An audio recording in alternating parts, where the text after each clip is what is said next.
every time I think about this, every time I say about this or share this, gue selalu punya goosebumps. Kenapa? Karena gue tahu every decision, every achievement that you do that is impacting to the customers, that will impact the nation as well secara nggak langsung.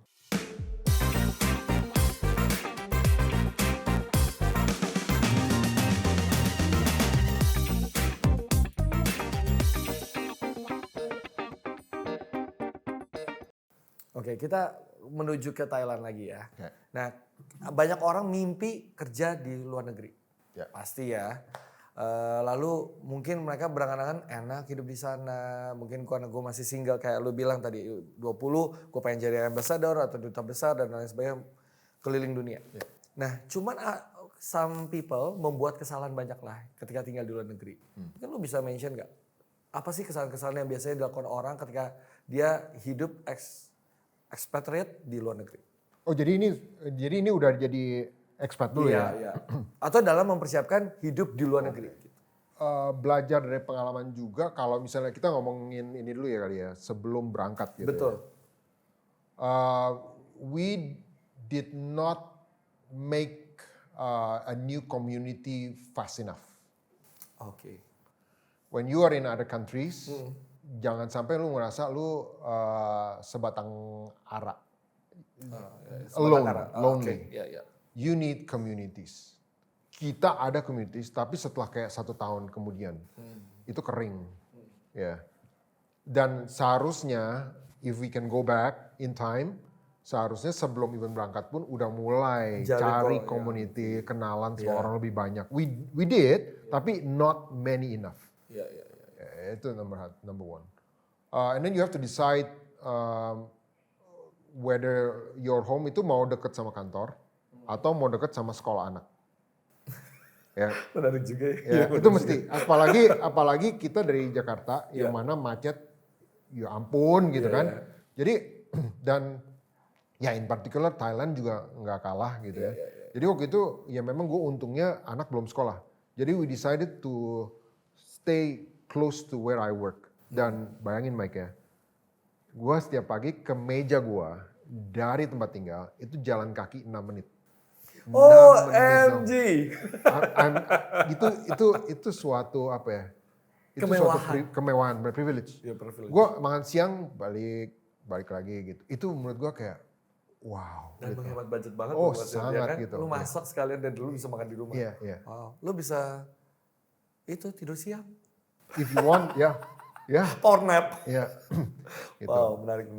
Ya. Jadi itu ya, milih yang lebih dekat atau apa itu. Terus persiapan inilah punya community gitu. Jangan merasa lonely gitu. Dan kadang-kadang orang kan kalau yang mau sebelum berangkat merasa aduh bakalan susah, but dengan support teman, relatif, community, then things will get easier. Oke, ini kan sekarang yang lu kasih beberapa tips ketika orang mau ya kan ke luar negeri. Ketika mereka udah ada di sana sebagai expatriate. Ya. Kesalahannya biasanya ya. Again, mungkin belajar dari sedikit pengalaman juga. Networking is really important. Jadi sometimes we are too confined in our own community. Jadi you already feel comfortable aja di situ gitu. And then you don't make new networks, new friends begitu. Padahal itu penting. Because you never know when your path comes across again, right? Kemudian ini penting juga. Biasanya orang datang situ terus nggak cepet-cepet lapor diri ke KBRI, ke kedutaan. Ya, sampai kedutaannya kan harus kayak, ayo lapor diri, lapor diri. Itu penting banget. Because mau urus dokumen, mau event pemilu, mau itu segala macam itu semua di KBRI. Jadi itu penting banget. Biasanya orang suka lupa. Iya. Bukan nggak mau ya, tapi lupa. Lupa, gitu. Padahal gampang banget online pula bisa gitu. Mungkin perhaps last but not least kesalahannya adalah you don't blend to the culture. When I say culture itu nggak cuman kayak makan-makanan dia, enggak ya.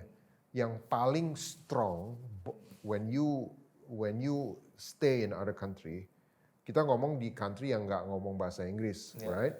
Dan di Thailand itu bahasa Inggris itu kalau lu bisa ngomong bahasa Inggris, Mike, itu CV lu langsung kayak begini nilainya. Oh, I'm serious. Beda sama Indonesia yang menurut gua udah lebih maju. Even public service pun udah public officer pun misalnya di Transjakarta atau di manapun itu bisa ngomong bahasa Inggris meskipun broken bisa gitu. Di sana nggak bisa, Mike. Jadi yang paling strong when you actually blending to the culture itu adalah belajar bahasa dia. Sesusah apapun, paling nggak you make a try. Begitu lu bisa, paling nggak your local friends atau your local team tahu bahwa wah lu bisa bahasanya gue ya, wah itu langsung cepet banget tuh chemistry sama bondingnya tuh langsung cepet. And that will help you move forward a lot gitu. Ya belajar bahasa Thailand nggak susah sih, nggak gampang ya. Gue udah bilang sama guru gue, jangan harap gue nulis, jangan harap gue baca, just teach me how to speak. Itu pun udah. Kayak for conversation only ya. Wow, itu lu latihan berapa lama? Gua sama guru gua itu 8 bulan, terus udah gitu gua nggak lanjut, tapi ya otodidak, as in kayak you learn by doing gitu. You go to the market, you go to see people, you go to your clients gitu kan, you try and then to your colleagues gitu kan, and then yang lu sering denger, gue suka catet. Nanti gue tanya sama teman baik gue atau sama guru gue, gue tadi denger ini nih, apa sih maksudnya gitu. Jadi gue. Terus lu belajar lafalnya kan? Iya. Dengan nada-nadanya itu. Iya. Luar biasa.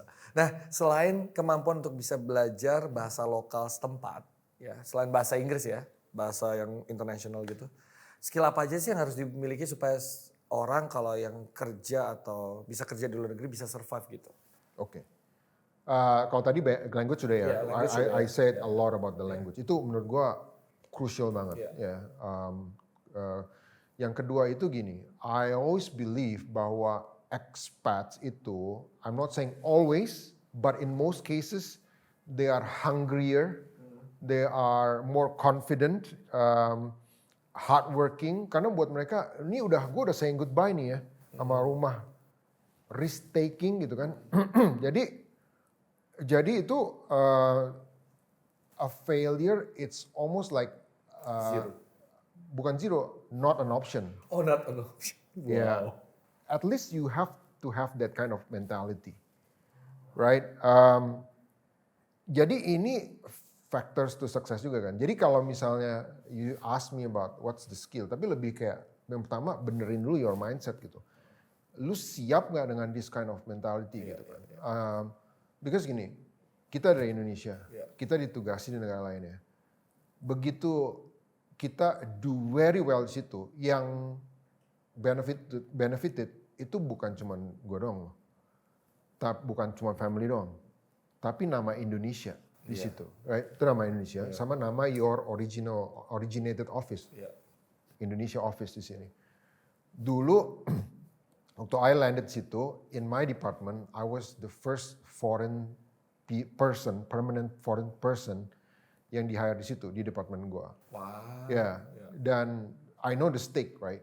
Kalau gua blip or I flop, then mungkin ke depannya kayak Indonesia, aduh, ingetnya kayak flop gitu. Jadi mindset mesti benar gitu. Do you have that kind of mentality? If you do, then you promote ready. Kemudian survival skill ya, Mike ya. I mean,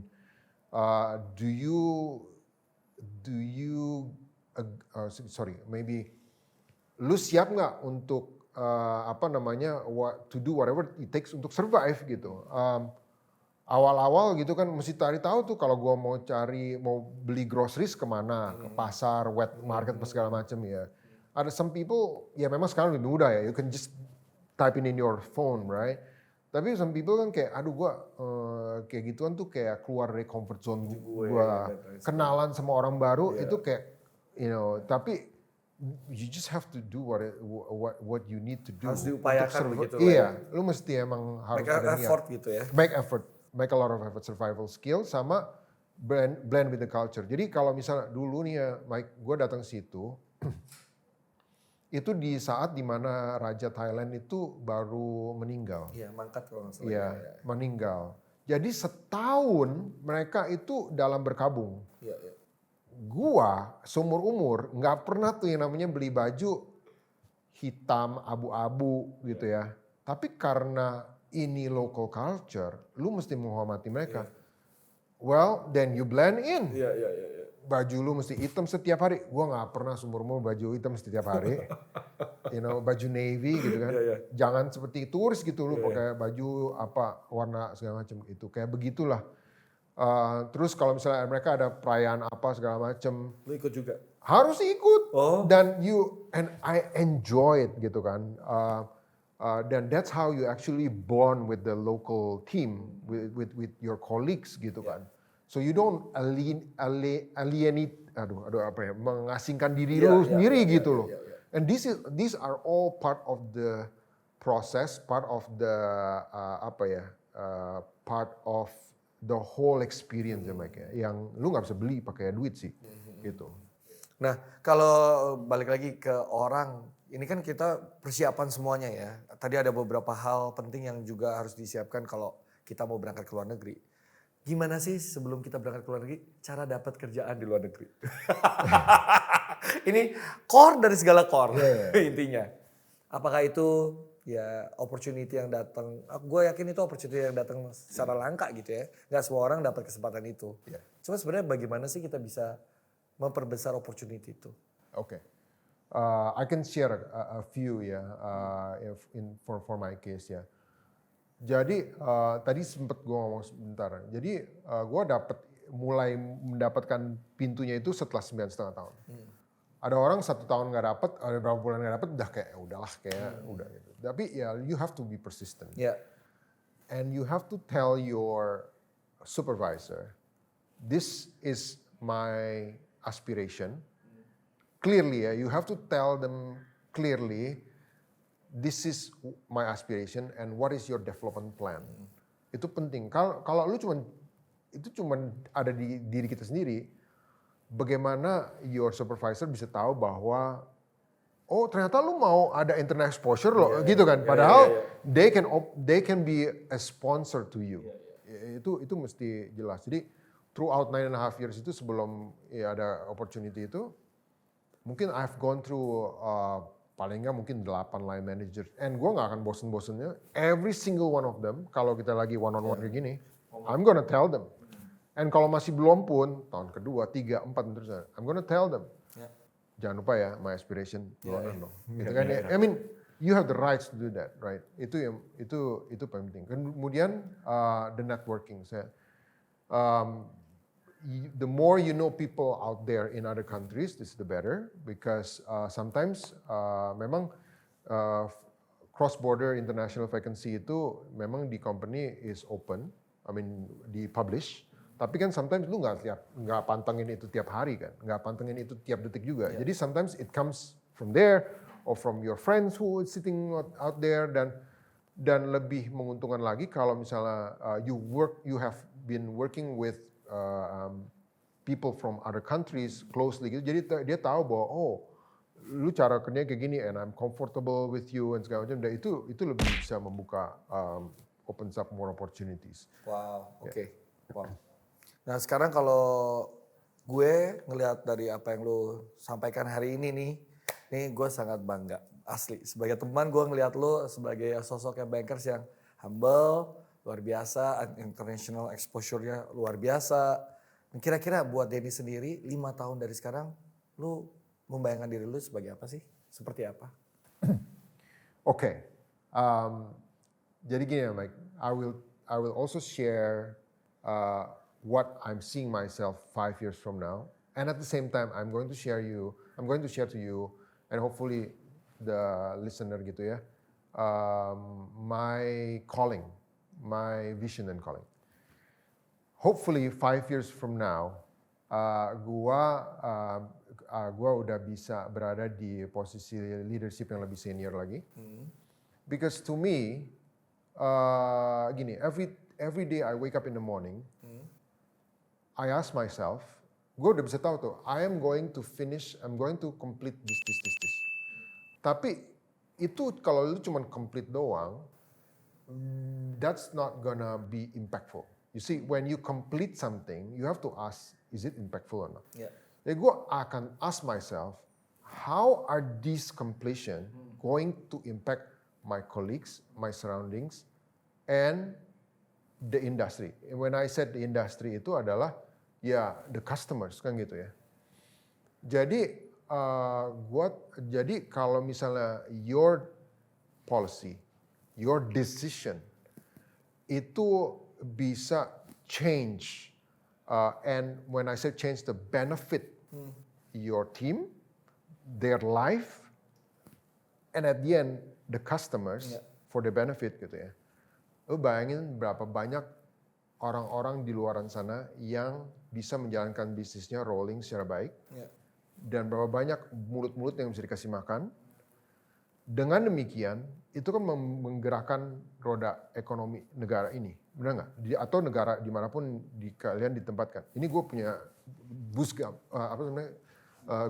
Every time I think about this, every time I say about this or share this, gue selalu punya goosebump. Kenapa? Karena gue tahu every decision, every achievement that you do that is impacting to the customers, that will impact the nation as well secara nggak langsung.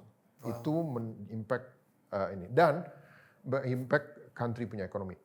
Dan in order for you to be more impactful, obviously kan you need to be in a more senior leadership kan. Karena di situ you can influence and make more impact. That's hopefully 5 years from now, I will be more impactful in that sense. Wow. Gitu. Oke, kita doakan bersama ya. Hopefully. Oke, gue tadi mau bilang vote buat 2029. Bro, thank you so much for coming and share your stories. Thank you banget Denny Salim, thank you juga Joylift, BSD yang sudah support Kacamata Mike. Jangan lupa guys, subscribe, like, and share this video ya. Dan kita ketemu lagi di Kacamata Mike dengan narasumber yang lain. Oke, bye. Bye now.